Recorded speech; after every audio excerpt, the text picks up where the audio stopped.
There are two kinds of people in this world, those who are afraid of crowds and those who are afraid of being alone. But have you ever wondered what would happen if your loneliness suddenly turned into a crowd and that crowd was just standing in the dark, watching you? After hearing today's story, you'll think twice before booking a secluded cabin for your next vacation, because in the woods, you are never truly alone. My name is James, and this happened about 7 to 8 years ago. I was around 25 or 26, and I was really into solo backpacking. I used to disappear into the dense forests of the Appalachians, where there's absolutely no cell service. One time, I went to Cherokee National Forest. For the first 2 days, everything was perfect. The weather was calm, and there wasn't another human in sight. But on the third afternoon, the weather suddenly turned. The temperature dropped fast, and dark clouds rolled in. I knew this wasn't just rain.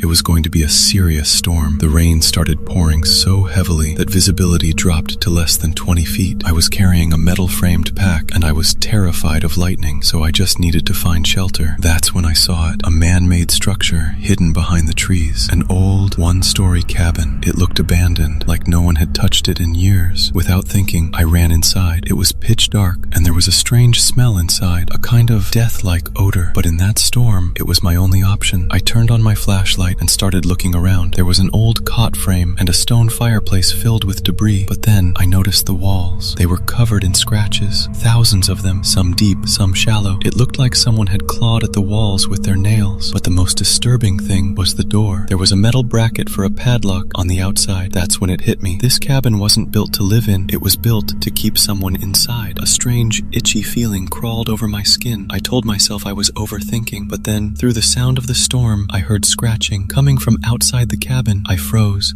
staring at the wall. At first, I thought it was an animal, but then I felt pressure on the door, like something or someone was pushing against it with their full weight. The latch rattled, and then suddenly, silence. Fear had completely taken over, and then the glass of the back window shattered. Before I could even turn around, the entire room erupted into flames. Someone had set the cabin on fire from the outside. The heat was instant, intense. I could barely breathe. I slammed into the door, but it was jammed from the outside. I threw my full weight against it, and it finally broke open. I fell out into the rain, but it wasn't over. As I tried to get up in the dark, someone tackled me from behind. It was a man, filthy, wild-looking, his hair matted and tangled. We fought in the mud. He tried to gouge my eyes out to choke me. He was screaming like a madman. I managed to shove him off and ran into the forest. When I looked back, the cabin was completely engulfed in flames. That image still burns into my mind. I kept running until my legs gave out. I hid between 2 fallen trees and stayed there the entire night, convinced he was still out there looking for me. By morning, I somehow made it to a road where a stranger took me to the hospital. I had second-degree burns on my forearm and neck. The police later said the fire was intentional. With a metal roof, that cabin couldn't have gone up that fast unless someone had used fuel. But the most unsettling part came after I got home. I realized my blue bandana and one of my carabiners were missing from my bag, and when I was running away, I saw something I can't forget. There weren't just one. There were 3 silhouettes standing behind the trees. They could have been drifters, squatters, people who live hidden in the woods, waiting for lone campers. They had already gone through my belongings, which means they were watching me from the moment I stepped into that cabin. It's been 10 years now. I never go camping alone anymore. Even today, when I try to sleep, I still hear that scratching sound. Are you sure that the rustling outside your window is just the wind, or is someone out there waiting for your lights to go out? Stay safe and always lock your doors, because sometimes a lock is the only thing standing between you and something that doesn't want to be human anymore.